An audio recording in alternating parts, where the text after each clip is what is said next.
जय माता संतोषी।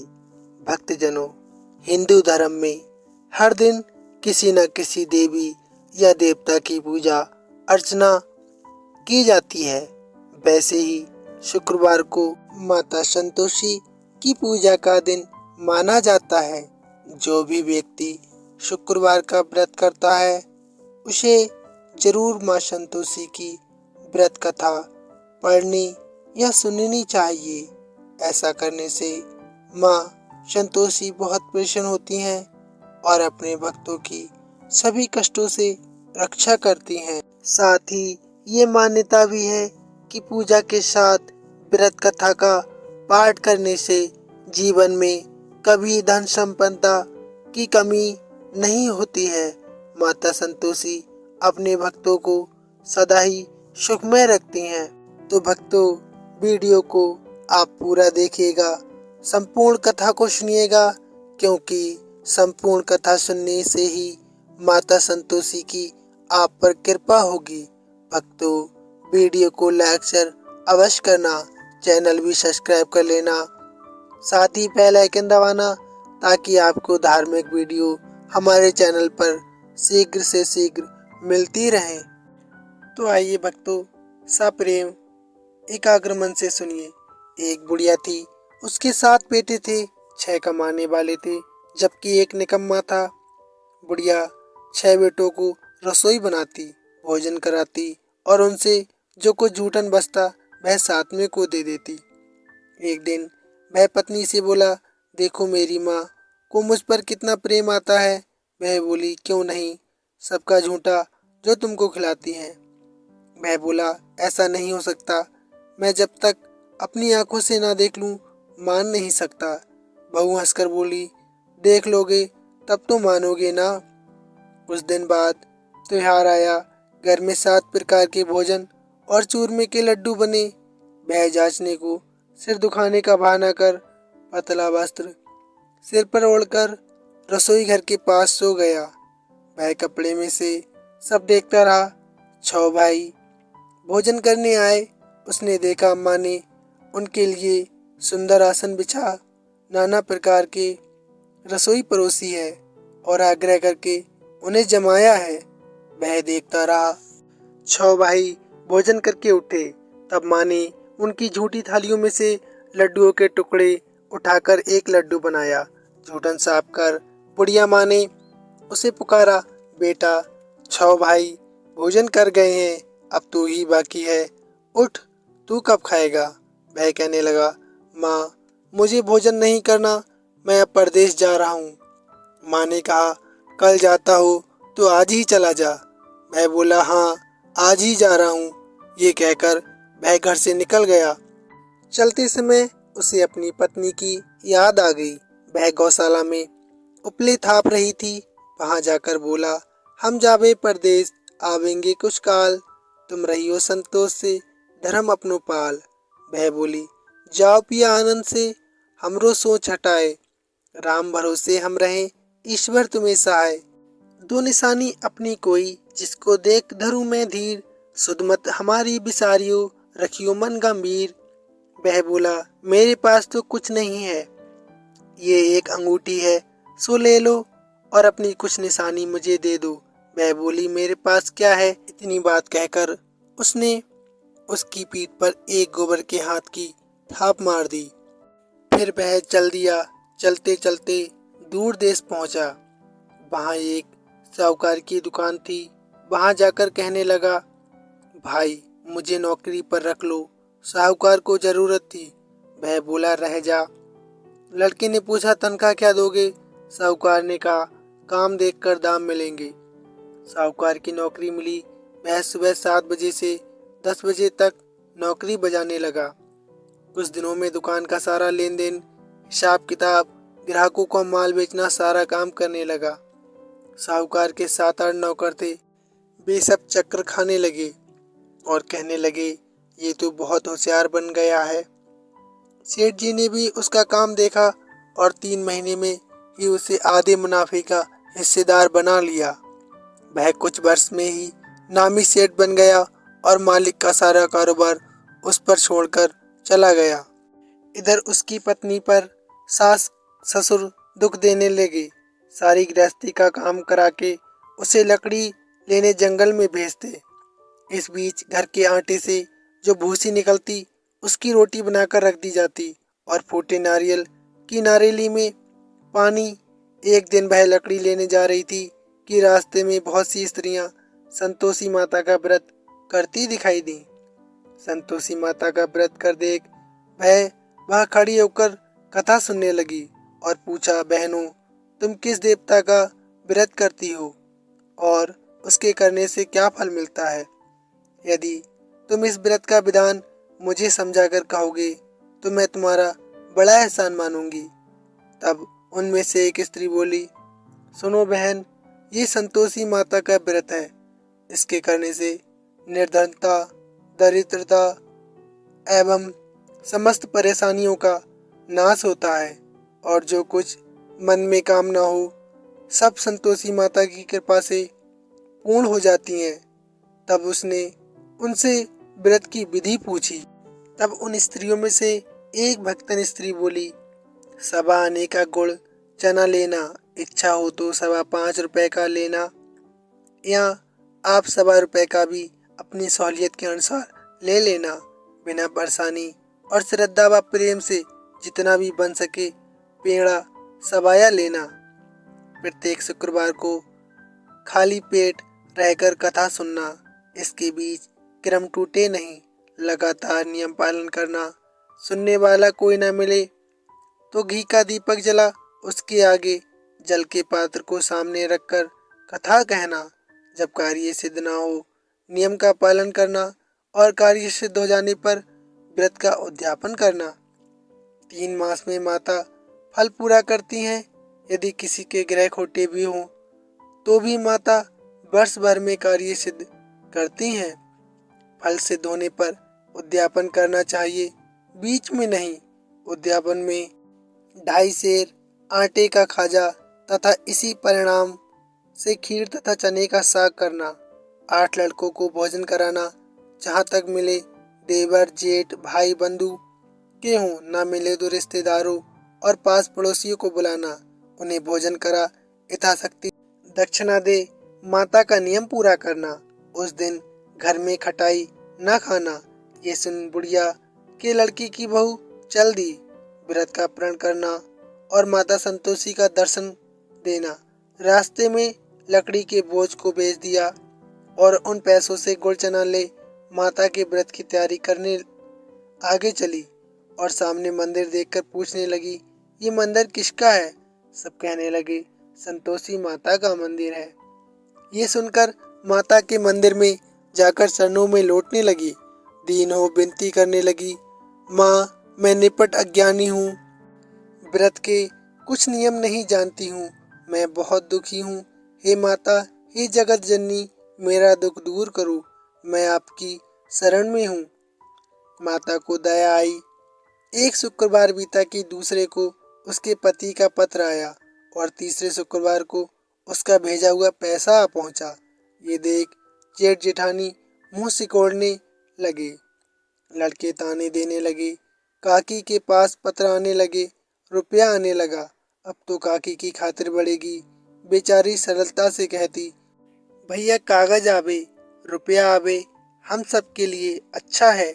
ऐसा कहकर आंखों में आंसू भरकर संतोषी माता के मंदिर में आ मातेश्वरी के चरणों में गिरकर रोने लगी। माँ, मैंने आपसे पैसा कब मांगा था? मुझे पैसे से क्या काम है? मुझे तो अपने सुहाग से काम है। मैं तो अपने स्वामी के दर्शन मांगती हूँ। तब माता ने प्रसन्न होकर कहा, जा बेटी, तेरा स्वामी जल्द आवेगा। ये सुनकर बावली होकर घर में जा काम करने लगी। अब संतोषी माँ विचार करने लगी, इस भोली पुत्री को मैंने कह तो दिया कि तेरा पति आएगा, लेकिन कैसे? वह तो उसे स्वप्न में भी याद नहीं करता। उसे याद दिलाने को मुझे ही जाना पड़ेगा।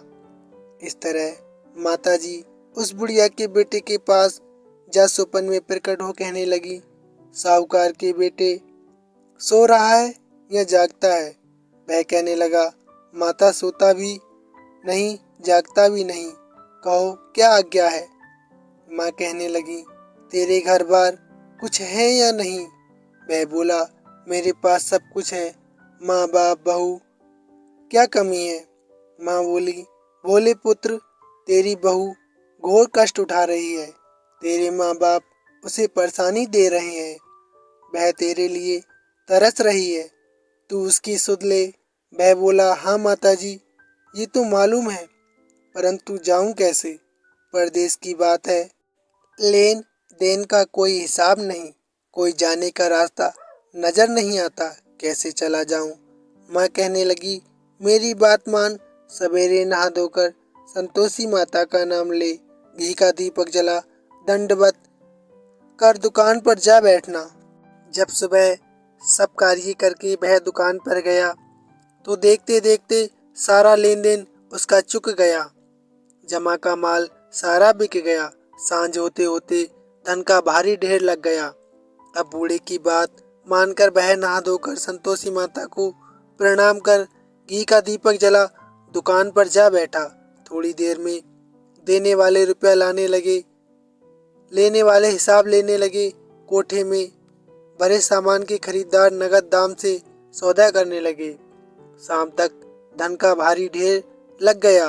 मन में माता का नाम ले चमत्कार देख प्रसन्न हो घर ले जाने के वास्ते गहना कपड़ा सामान खरीदने लगा। यहाँ काम से निपट तुरंत घर को रवाना हो गया। उधर उसकी पत्नी जंगल में लकड़ी लेने जाती है। लौटते वक्त माताजी के मंदिर में विश्राम करती। वह तो उसके प्रतिदिन रुकने का जो स्थान ठहरा। धूल उड़ती देख वह माता से पूछती है, हे माता, ये धूल कैसी उड़ रही है। माता कहती हैं, पुत्री, तेरा पति आ रहा है, अब तू ऐसा कर, लकड़ियों के 3 बोझ बना ले, एक नदी किनारे रख और दूसरा मेरे मंदिर व तीसरा अपने सिर पर। तेरे पति को लकड़ियों का गट्ठर देख मोह पैदा होगा, वह यहाँ रुकेगा, नाश्ता पानी खाकर माँ से मिलने जाएगा। तब तू लकड़ियों का बोझ उठाकर जाना और चौक में गट्ठर डालकर जोर से आवाज लगाना, लो सासू जी, लकड़ियों का गट्ठर लो, भूसी की रोटी दो, नारियल के खेपड़े में मुझे पानी दो, आज मेहमान कौन आया है। माताजी से बहुत अच्छा कहकर वह प्रसन्न मन से लकड़ियों के 3 गट्ठर बनाती है, एक नदी के किनारे और एक माताजी के मंदिर पर रख देती है। इतने में मुसाफिर आ पहुंचा। सूखी लकड़ी देख उसकी इच्छा उत्पन्न हुई कि हम यहीं पर विश्राम करें और भोजन बनाकर खा पी कर गाँव जाएं। इसी तरह रुककर भोजन बना, विश्राम करके गांव को गया, सबसे प्रेम से मिला। उसी समय सिर पर लकड़ी का गट्ठर लिए वह उतावली सी आती है। लकड़ियों का भारी बोझ आंगन में डालकर जोर से 3 आवाज देती है, लो सासू जी, लकड़ियों का गट्ठर लो, भूसी की रोटी दो, नारियल के खोपरे में पानी दो, आज मेहमान कौन आया है। इतनी बात सुनकर उसकी सास बाहर आकर अपने बहू को दिए हुए कष्टों को भुलाने हेतु कहती हैं, बहू ऐसा क्यों कहती है, तेरा मालिक ही तो आया है, आ बैठ, मीठा भात खा, भोजन कर, कपड़े गहने पहन। उसकी आवाज सुन उसका पति बाहर आता है, अंगूठी देख व्याकुल हो जाता है। माँ से पूछता है, माँ ये कौन है। माँ बोली, बेटा ये तेरी बहू है, जब से तू गया है तब से सारे गांव में भटकती फिरती है, घर का कामकाज कुछ करती नहीं, 4 पहर आकर खा जाती है। वह बोला, ठीक है माँ, मैंने इसे भी देखा और तुम्हें भी, अब दूसरे घर की ताली दो, उसमें रहूंगा। माँ बोली, ठीक है बेटा, जैसी तेरी मर्जी। वह दूसरे मकान की तीसरी मंजिल का कमरा खोल सारा सामान वहां जमा करता है। एक दिन राजा के महल जैसा ठाट बाट बन गया। अब क्या था, बहू सुख भोगने लगी। इतने में शुक्रवार आया। उसने अपने पति से कहा, मुझे संतोषी माता का व्रत उद्यापन करना है। पति बोला, खुशी से कर लो। वह उद्यापन की तैयारी करने लगी। जेठानी के लड़कों को भोजन के लिए कहने गई, उन्होंने मंजूर किया, परंतु पीछे से जेठानी ने अपने बच्चों को सिखाया, देखो भोजन के समय खटाई मांगना, जिससे उसका उद्यापन पूरा ना हो सके। लड़के जीमने आए, खीर खाना पेट भर कर खाया, परंतु बाद में खाते ही कहने लगे, हमें खटाई दो, खीर खाना हमको नहीं भाता, देखकर आरुचि होती है। वह कहने लगी, भाई खटाई किसी को नहीं दी जाएगी, ये तो संतोषी माता का परम प्रसाद है। लड़के उठ खड़े हुए, बोले, पैसा लाओ। बोली बहू कुछ नहीं जानती थी, उन्हें पैसे दे दिए। लड़के उसी समय हट करके इमली खटाई ले आए और खाने लगे। ये देखकर बहू पर माताजी ने कोप किया। राजा के दूत उसके पति को पकड़कर ले गए। जेठ जिठानी मन माने वचन कहने लगी, लूट लूट कर धन इकट्ठा कर लिया था, अब सब मालूम पड़ जाएगा जब जेल की मार खाएगा। बहू से ये सहन नहीं हुआ, वह रोती रोती माता जी के मंदिर गई। कहने लगी, हे माता, तुमने क्या किया? हंसाकर अब भक्तों को रुलाने लगी। माता बोली, बेटी तूने उद्यापन करके मेरा व्रत भंग किया है। वह कहने लगी, माता मैंने कुछ अपराध नहीं किया, मैंने तो भूल से लड़कों को पैसे दे दिए थे, मुझे क्षमा कर दो, मैं फिर तुम्हारा उद्यापन करूंगी। माँ बोली, अब भूल मत करना। वह कहती है, अब भूल नहीं होगी, अब बतलाओ वे कैसे आवेंगे। माँ बोली, जा तेरा पति तुझे रास्ते में आता मिलेगा। वह निकली, राह में पति आता मिला। वह पूछी, कहाँ गए थे? वह कहने लगा, इतना धन कमाया था, उसका टैक्स राजा ने मांगा था, वह भरने मैं गया था। वह प्रसन्न हो बोली, भला हुआ, अब घर को चलो। कुछ दिन बाद फिर शुक्रवार आया। वह बोली, मुझे फिर माता का उद्यापन करना है। पति ने कहा, करो। बहू फिर जेठ के लड़कों को भोजन के लिए कहने गई। जेठानी ने एक दो बातें सुनाई और सब लड़कों को सिखाने लगी, तुम सब लोग पहले ही खटाई मांगना। लड़के भोजन से पहले कहने लगे, हमें खीर नहीं खानी, हमारा जी बिगड़ता है, कुछ खटाई खाने को दो। वह बोली, खटाई किसी को नहीं मिलेगी, आना हो तो आओ। वह ब्राह्मण के लड़के लाकर भोजन कराने लगी। यथाशक्ति दक्षिणा की जगह एक एक फल उन्हें दिया। संतोषी माता प्रसन्न हुई। माता की कृपा होते ही नवे मास उसको चंद्रमा के समान सुंदर पुत्र प्राप्त हुआ। पुत्र को पाकर प्रतिदिन माता जी के मंदिर को जाने लगी। माँ ने सोचा, ये रोज आती है, आज क्यों ना इसके घर चलूं। ये विचार कर माता ने भयानक रूप बनाया। गुड़ चने से सनामुख, ऊपर सूंड के समान होठ, उस पर मक्खियां भिनभिना रही थीं। दहलीज पर पैर रखते ही उसकी सांस चिल्लाई, देखो रे, कोई चुड़ैल डाकिन चली आ रही है, लड़को इसे भगाओ, नहीं तो किसी को खा जाएगी। लड़के भागने लगे, चिल्लाकर खिड़की बंद करने लगे। बहू रोशनदान से ये सब देख रही थी। प्रसन्नता से पगली मन चिल्लाने लगी, आज मेरी माताजी मेरे घर आई हैं। वह बच्चे को दूध पीने से हटाती है। इतने में सास का क्रोध फूट पड़ा। वह बोली, क्या तावली हुई है, बच्चे को पटक दिया। इतने में माँ के प्रताप से लड़के नजर आने लगे। वह बोली, माँ मैं जिनका व्रत करती हूँ ये वही संतोषी माता है। सबने माता के चरण पकड़ लिए और विनती कर कहने लगे, हे माता, हम मूर्ख हैं, हम अज्ञानी हैं, तुम्हारे व्रत की विधि हम नहीं जानते। व्रत भंग कर हमने बहुत बड़ा अपराध किया है, हम आपके अपराधी हैं, कृपया माता हमारा अपराध क्षमा करो।